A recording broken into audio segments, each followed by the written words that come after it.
भाई Pakistan versus West Indies का second test match हो चुका है खत्म। जी भाई, पाकिस्तानी टीम हार चुकी है। जी हाँ, पाकिस्तानी क्रिकेट टीम ना सिर्फ ये टेस्ट मैच हारी बल्कि हिस्ट्री क्रिएट करी आफ्टर बीइंग लॉस टू क्या कहते हैं वेस्ट इंडीज आफ्टर 34 ईयर्स। अल्हम्दुलिल्लाह, तो ये भी हिस्ट्री हमने रिकॉर्ड क्रिएट करी।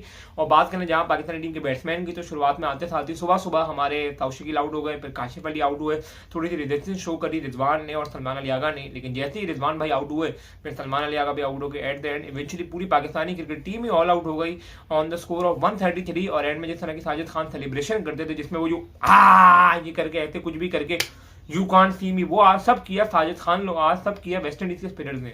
और वेस्ट इंडीज ने ना सिर्फ पाकिस्तानी टीम को हराया बल्कि बहुत बुरी तरीके से हराया। और मेरे ख्याल से एक तरह से शेमफुल डिफीट है पाकिस्तानी टीम के लिए।